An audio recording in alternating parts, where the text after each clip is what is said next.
Sir, ಇವತ್ತೇನು ಶಾಮನೂರು ಶಿವಶಂಕರಪ್ಪ ಅವರು ದೈವಾನಿಧನರಾಗಿದ್ದಾರೆ. ಸಂತಾಪ ಸೂಚನೆ ಮಾಡಲಿಕ್ಕೆ ಬಂದಿದ್ದೀರಿ. ಅವರ ಅಗಲಿಕೆ ನಿಜಕ್ಕೂ ನಮ್ಮ ನಾಡಿಗೆ ತುಂಬಲಾರದಷ್ಟು ನಷ್ಟ. ಅವರ ಆತ್ಮಕ್ಕೆ ಶಾಂತಿಯನ್ನು ಕೋರಿ, ಅವರ ಅಪಾರ ಕೊಡುಗೆ ರಾಜಕೀಯ ಕ್ಷೇತ್ರದಲ್ಲಿ 6 ಬಾರಿ ಶಾಸಕರಾಗಿ, ಒಮ್ಮೆ ಲೋಕಸಭಾ ಸದಸ್ಯರಾಗಿ ಆಯ್ಕೆಯಾಗಿ ಅಪ್ರತಿಮ ಸೇವೆಯನ್ನು ನಾಡಿಗೆ ಮಾಡಿದ್ದಾರೆ. ಶಿಕ್ಷಣ ತಜ್ಞರಾಗಿ ಶಿಕ್ಷಣ ಸಂಸ್ಥೆಯನ್ನು ಕಟ್ಟಿದ್ದಾರೆ. ಒಂದು ಉದ್ಯಮಿಯಾಗಿಯೂ ನಾಡಿಗೆ ಅಪಾರ ಕೊಡುಗೆಯನ್ನು ಕೊಟ್ಟು ವೀರಶೈವ ಮಹಾಸಭಾದ ಅಧ್ಯಕ್ಷರಾಗಿ ಬಹುಕಾಲ ಕಾರ್ಯನಿರ್ವಹಿಸಿರುವಂಥ ಮಹಾನ್ ವ್ಯಕ್ತಿ. ಅವರ ಕೊಡುಗೆ ನಮ್ಮ ನಾಡು ಯಾವಾಗಲೂ ಸ್ಮರಿಸ್ಕೊಳ್ಳುತ್ತೆ. ಅವರ ಕುಟುಂಬಸ್ಥರಿಗೂ ಮತ್ತು ಎಲ್ಲ ಅವರ ಹಿತೈಷಿಗಳಿಗೆ ಅವರ ಅಗಲಿಕೆ, ಅವ್ರು ತುಂಬಲಾರ ನಷ್ಟವನ್ನು ಭರಿಸುವಂಥ ಶಕ್ತಿ ಭಗವಂತ ಅವರಿಗೆ ಕರುಣಿಸಲಿ. ಸರ್, ಹಾಗೆ ರಾಜಕೀಯದಲ್ಲಿ ನಿಮ್ಮ ಅವರ ಒಡನಾಟ ಹೇಗಿತ್ತು ಅಂತ? ಅವರು ನಮಗೆಲ್ಲ ತುಂಬ ಹಿರಿಯರು. ಅವರು ಶಿಕ್ಷಣ ಕ್ಷೇತ್ರದಲ್ಲಿ ಬಹಳಷ್ಟು ಕೆಲಸ ಮಾಡ್ತಿರ್ಬೇಕಾದ್ರೆ ನಾನು ಉನ್ನತ ಶಿಕ್ಷಣ ಸಚಿವನಾಗಿದ್ದಾಗ ಅವರ ಸಂಸ್ಥೆಗೆ ಯಾವುದೇ ರೀತಿಯಾದಂಥ ಸಲಹೆ ಸೂಚನೆಗಳು ಕೋರಿಕೆಗಳು ಏನೇ ತಿಳಿಸಿದಾಗ ತಕ್ಷಣವೇ ಅವರ ದೂರವಾಣಿ ಮೂಲಕ ಕರೆಯಲ್ಲಿ ತಿಳಿಸಿದ್ರು.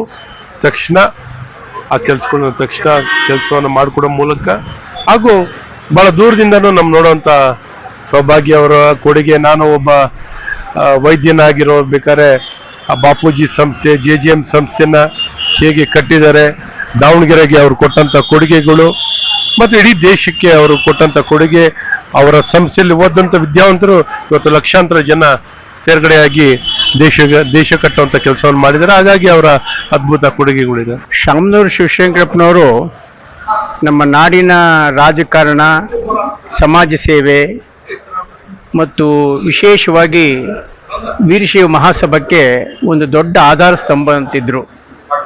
ಬಹಳ ಕಠಿಣ ಪರಿಶ್ರಮದಿಂದ ಮುಂದೆ ಬಂದಂಥ ಒಂದು ಮಹಾನ್ ಚೇತನ ಅವರು ವಿಶೇಷವಾಗಿ ಅವರ ನಡೆದು ಬಂದಂಥ ದಾರಿ ಅನೇಕ ಯುವಕರಿಗೆ ಆದರ್ಶವಾದಂಥದ್ದು, ಮಾದರಿಯಾದಂಥದ್ದು. ಅವರು ರಾಜಕಾರಣ ಅವರಿಗೆ ಬೇಕಿರಲಿಲ್ಲ. ಮೂಲತಃ ದೊಡ್ಡ ವಾಣಿಜ್ಯೋದ್ಯಮಿಗಳು, ಹಲವಾರು ದೊಡ್ಡ ದೊಡ್ಡ ಶಿಕ್ಷಣ ಸಂಸ್ಥೆಗಳನ್ನು ಹುಟ್ಟುಹಾಕಿ ರಾಷ್ಟ್ರದಲ್ಲಿಯೇ ಪ್ರಥಮ ಬಾರಿಗೆ ವೈದ್ಯಕೀಯ ಇಂಜಿನಿಯರಿಂಗ್ ಕಾಲೇಜುಗಳನ್ನು ಒಂದು ವಿಶಿಷ್ಟವಾದ ಹಂತಕ್ಕೆ ತೆಗೆದುಕೊಂಡೋದಂಥ ಮಹಾನ್ ಸಂಘಟನಾ ಚತುರರಾದಂಥವರು ಸನ್ಮಾನ್ಯ ಶಾಮನೂರು ಶಿವಶಂಕರಪ್ಪನವರು. ಅವರು ಮಂತ್ರಿಗಳಾಗಿ ಬಹಳ ದಕ್ಷತೆಯಿಂದ, ಪ್ರಾಮಾಣಿಕತೆಯಿಂದ ಕೆಲಸ ನಿರ್ವಹಿಸಿದರು. ನಾನಾಗಲೇ ಹೇಳಿದಾಗ ಶಿಕ್ಷಣ ಸಂಸ್ಥೆಗಳ ಸ್ಥಾಪನೆ ಇರ್ಬೋದು, ಅವರ ವಾಣಿಜ್ಯ ಉದ್ಯಮ ಬಹಳ ವಿಸ್ತಾರವಾದಂಥದ್ದು.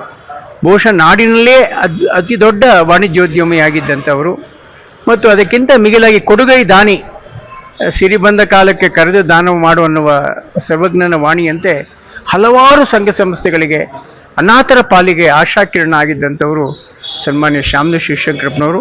ಅವರು ವೈಯಕ್ತಿಕ ಬದುಕಿನಲ್ಲೂ ಬಹಳ ಸರಳತೆ, ಅಷ್ಟು ದೊಡ್ಡ ಶ್ರೀಮಂತ ಚೇತನ ಆದರೂ ಸಹ ಅವರ ನಡೆ ನುಡಿ ಬಹಳ ಸರಳವಾಗಿತ್ತು. ಶಾಮನೂರು ಶಿವಶಂಕರಪ್ಪನವರ ನಿಧನದಿಂದ ನಮ್ಮ ಸಮಾಜದ ಒಂದು ದೊಡ್ಡ ಅಧ್ಯಾಯ, ಸಾರ್ವಜನಿಕ ಅಧ್ಯಾಯ ಮುಕ್ತಾಯ ಆಯಿತು ಅಂದರೆ ಅದು ಅತಿಶಯೋಕ್ತಿ ಅಲ್ಲ. ಅವರ ಆತ್ಮಕ್ಕೆ ನಾವೆಲ್ಲ ಶಾಂತಿಯನ್ನು ಕೋರ್ತೇವೆ. ಸರ್, ಹಾಗೆ ಅಖಿಲ ಭಾರತ ವೀರಶೈವ ಮಹಾಸಭಾಕ್ಕೆ ಶಾಮನೂರು ಅವ್ರದ್ದು ತುಂಬಾ ಕೊಡುಗೆ ಇದೆ. ಇದನ್ನ ನೀವು ಯಾವ ತರ ನೆನೆಸ್ಕೋತೀರಿ ಅಂತ?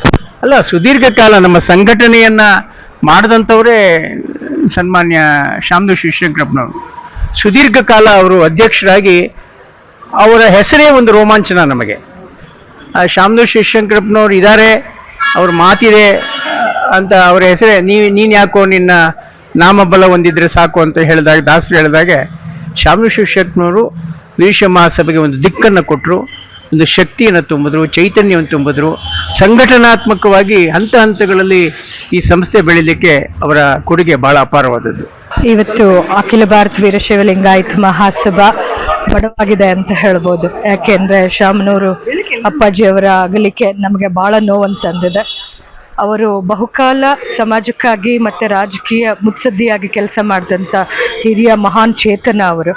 ನಮಗೆಲ್ಲ ಅವರ ಮಾರ್ಗದರ್ಶನ, ಆಶೀರ್ವಾದದಿಂದ ಇವತ್ತು ನಾವು ರಾಜ್ಯಾಧ್ಯಕ್ಷೆಯಾಗಿ ಕೆಲಸ ನಿರ್ವಹಿಸ್ತಾ ಇದ್ದೇನೆ ಮಹಿಳಾ ಘಟಕದಲ್ಲಿ. ಇವತ್ತು ಅವರನ್ನು ಕಳ್ಕೊಂಡು ನಾವು ಬಹಳ ದುಃಖದಲ್ಲಿದ್ದೇವೆ. ಒಂದು ಅರ್ಥದಲ್ಲಿ ಹೇಳ್ಬೇಕಂದ್ರೆ ಮಹಾಸಭಾದ ದಿಕ್ಸೂಚಿಯ ತರ ಕೆಲಸ ಮಾಡ್ತಾ ಇದ್ರು ಅವರು ಸಹ.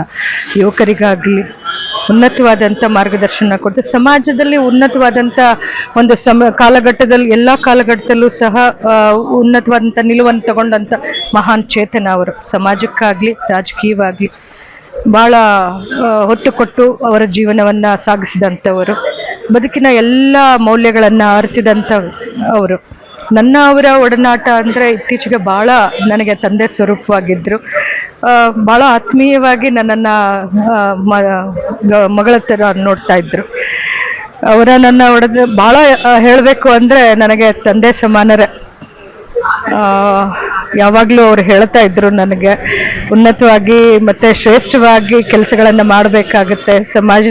ಸಮಾಜದಲ್ಲಿ ನಿಂತಾಗ ಭಾಳ ಕಟ್ಟುನಿಟ್ಟಾದಂಥ ನಿಲುವುಗಳನ್ನ ತಗೋಬೇಕಾಗತ್ತೆ. ಅದಕ್ಕೆ ಯಾವತ್ತೂ ಹೆದೆಗುಂದಬಾರದು. ನನ್ನ ಆಶೀರ್ವಾದ ಇದೆ, ಸದಾ ನೀನು ಮುಂದೆ ನಡೀತಾ ಒಳ್ಳೊಳ್ಳೆ ಕಾರ್ಯಗಳನ್ನ ಮಾಡು ಅಂತ.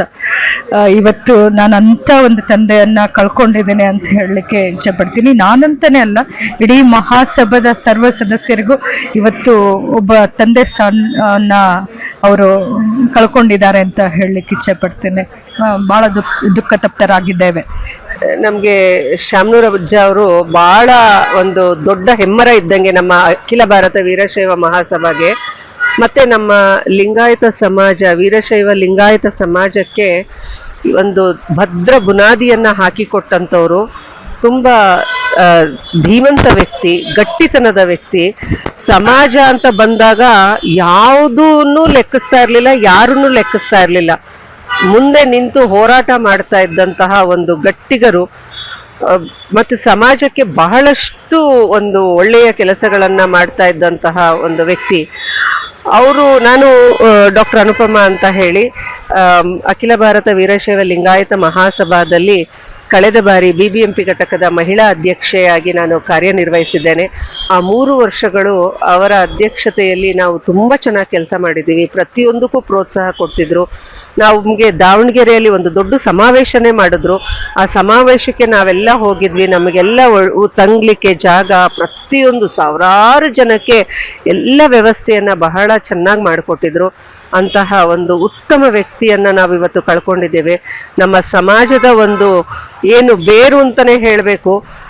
ಆ ಒಂದು ಇದನ್ನ ಕಳ್ಕೊಂಡು ನಮ್ಗೆಲ್ಲ ತುಂಬಾನೇ ನೋವಾಗಿದೆ, ದುಃಖ ಆಗಿದೆ. ಆದ್ರೂ ಕೂಡ ಇದು ಮನುಷ್ಯನ ಹುಟ್ಟು ಸಾವು ಸಹಜ.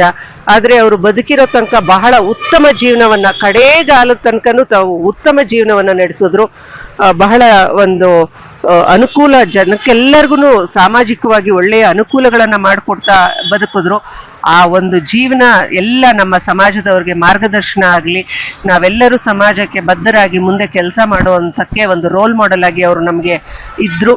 ಅವ್ರಿಗೆ ಭಗವಂತ ಅವ್ರಿಗೆ ಚಿರಶಾಂತಿಯನ್ನ ಕೊಡ್ಲಿ. ಅವರ ಒಂದು ಏನು ಅವ್ರನ್ನ ಕಳ್ಕೊಂಡಿರುವಂತಹ ಅವರ ಎಲ್ಲ ಫ್ಯಾಮಿಲಿ ಅವ್ರಿಗೆ ಒಂದು ಆ ಒಂದು ದುಃಖವನ್ನ ಭರಿಸುವಂತಹ ಶಕ್ತಿಯನ್ನ ಕೊಡ್ಲಿ ಅಂತ ನಾವಂತೂ ಕೇಳ್ಕೊಳ್ತಾ, ಭಗವಂತ ಅವ್ರಿಗೆ ಒಂದು ಸದ್ಗತಿಯನ್ನ ನೀಡ್ಲಿ ಅಂತ ಕೇಳ್ಕೊಳ್ತಾ ಇದ್ದೇನೆ. ಮೊದಲನೇದಾಗಿ ಈ ನಾಡಿಗೆ ಬಹಳ ನಷ್ಟ ಉಂಟಾಗಿದೆ. ಜಾತಿ ಭೇದನ ಮರೆತು ಕೋವಿಡ್ ಅನ್ನೋತಕ್ಕಂಥ ಒಂದು ಸಂದರ್ಭದಲ್ಲಿ ಪಕ್ಷ ಭೇದ ಮರೆತು ಅವರು ಲಕ್ಷಾಂತರ ಜನಕ್ಕೆ ಕೋಟ್ಯಾಂತರ ರೂಪಾಯಿ, ಅವತ್ತಿನ ಸಂದರ್ಭದಲ್ಲಿ ಕೋಟಿ ಅನ್ನೋತಕ್ಕಂಥದ್ದನ್ನ ಮರೆತು ನನ್ನ ರಾಜ್ಯದ ಜನ, ನನ್ನ ಜಿಲ್ಲೆಯ ಜನ, ಈ ನಾಡಿನಲ್ಲಿರತಕ್ಕಂಥವ್ರು ಎಲ್ಲರೂ ನಮ್ಮವರು ಅನ್ನೋ ಒಂದು ಉದ್ದೇಶದಿಂದ, ಪ್ರೀತಿಯಿಂದ ಕೋಟಿಗಟ್ಟಲೆ ಖರ್ಚು ಮಾಡಿ ವ್ಯಾಕ್ಸಿನ್ ಅನ್ನೋತಕ್ಕಂಥ ಒಂದು ಔಷಧಿನ ಕೊಂಡವ್ರು ಯಾರಾದ್ರೂ ಈ ನಾಡಿನಲ್ಲಿದ್ರೆ, ಈ ದಕ್ಷಿಣ ಭಾರತದಲ್ಲಿದ್ರೆ ಅದು ಪೂಜ್ಯನೀಯ ಶಾಮನೂರು ಶಿವಶಂಕರಪ್ಪಾಜಿ ಅಂತ ಹೇಳ್ಬೋದು. ನಾನು ಸತತವಾಗಿ ಅವ್ರ ಜೊತೆಲಿ 15ರಿಂದ 16 ವರ್ಷದಿಂದ ಅವರು ಒಳನಾಡಿಯಾಗಿ, ಅವರ ಶಿಷ್ಯನಾಗಿ, ಮಗನಾಗಿ ಅವರು ಸೇವೆ ಸಲ್ಲಿಸ್ತಾ ಇದ್ದೆ. ಅವರು ಕೂಡ ನನಗೆ ಜಿಲ್ಲಾ ಯುವ ಘಟಕದ ಅಧ್ಯಕ್ಷನಾಗಿ, ರಾಜ್ಯ ಯುವ ಘಟಕದ ಅಧ್ಯಕ್ಷನಾಗಿ 2 ಬಾರಿ ಆಯ್ಕೆ ಮಾಡಿದ್ರು. ನನ್ನ ಸೇವೆ, ನನ್ನ ಕಾರ್ಯಕ್ರಮಗಳು, ನನ್ನ ಕಾರ್ಯರೂಪ ನೋಡಿ ಅಂತ ಅವರ ಗಡಿಯಲ್ಲಿ ನಾನು ಬೆಳೆದಿರೋದೇ ನನಗೆ ಒಂದು ಪುಣ್ಯ ಅಂತ ಹೇಳಿ ನಾನು ಇವತ್ತು ಭಾವಿಸ್ತೀನಿ. ನನ್ನ ತಂದೆ ತಾಯಿ ಮಾಡಿರೋ ಪುಣ್ಯ, ನಾನು ಮಾಡಿರೋ ಪುಣ್ಯ, ಅವರ ಗಡಿಯಲ್ಲಿ ನಾವು ನಡೆದಿದ್ವಿ. ಈ ನಾಡಿಗೆ ಒಂದು ಶಕ್ತಿಯಾಗಿದ್ದಂಥ ಒಂದು ಪೂಜ್ಯರು ಅಂತ ಹೇಳಿದ್ರೆ ಸನ್ಮಾನ್ಯ ಶ್ರೀ ಡಾಕ್ಟರ್ ಶಾಮನೂರು ಶಿವಶಂಕರಪ್ಪಾಜಿಯವರು. ಸಾಮಾನ್ಯಕ್ಕೆ ನನಗೆ ಕಣ್ಣಲ್ಲಿ ನೀರು ಬರಲ್ಲ, ಎಂತ ನೋವಿದ್ರು ಕೂಡ ನಾನು ತೋರಿಸ್ಕೊಳ್ಳುವಂತ ವ್ಯಕ್ತಿ ಅಲ್ಲ. ಅಪ್ಪಾಜಿಯವರು ಕೊಟ್ಟಂತ ಶಕ್ತಿ, ಧೈರ್ಯ, ಮಾರ್ಗದರ್ಶನ ಇವತ್ತು ಕೂಡ ನಮಗೆ ಬಹಳ ಬಹಳ ಬಹಳ ನೋವುಂಟು ಮಾಡಿದೆ. ಹಾಸ್ಪಿಟ್ಲಲ್ಲಿ ಅವ್ರನ್ನ ನೋಡ್ತಾ ಇದ್ರೆ ಬಹಳ ಸಂಕಟ ಆಗ್ತಾ ಇತ್ತು. ಬಟ್ ಅವ್ರು ಕೊಟ್ಟಂತ ಶಕ್ತಿ, ಸ್ಫೂರ್ತಿ ಇಡೀ ಮಹಾಸಭಾದ ಎಲ್ಲ ಸರ್ವ ಸದಸ್ಯರಿಗೂ ಒಂದು ಶಕ್ತಿಯಾಗಿದೆ. ಅವರ ಮಾರ್ಗದರ್ಶನ, ಅವರು ನಮ್ಮ ಜೊತೆಲೇ ಇದ್ದಾರೆ, ನಮ್ಮ ಜೊತೆಲೇ ಇರ್ತಾರೆ. ನಮ್ಗೆಲ್ರಿಗೂ ಕೂಡ ತಂದೆ ಸ್ಥಾನದಲ್ಲಿ ಒಂದು ಶಕ್ತಿಯಾಗಿ ನಿಲ್ತಾರೆ ಅಂತ ಹೇಳೋದಕ್ಕೆ ನಾನು ಇಷ್ಟಪಡ್ತೇನೆ. ಅವರು ದೇವರ ರೂಪದಲ್ಲಿ ನಮ್ಮೆಲ್ಲರನ್ನು ಕೂಡ ಕಾಣಿದ್ದಾರೆ. ಆ ದೇವರಿಗೆ ನಾನು ಅನಂತ ಅನಂತ ಕೋಟಿ ನಮನಗಳನ್ನ ಸಲ್ಲಿಸಕ್ಕೆ ಇಷ್ಟಪಡ್ತೀನಿ. ಅಜ್ಜರು ಬಹಳ ದಾವಣಗೆರೆಗೆ ಬಹಳ ಕೊಡುಗೆ, ಬಹಳ ದಾನ ಮಾಡಿದ್ದಾರೆ. ಆಮೇಲೆ 6 ಸರಿ ಎಮ್ ಎಲ್ ಎ ಆಗಿದ್ದಾರೆ, 2 ಸರಿ MP ಆಗಿದ್ದಾರೆ.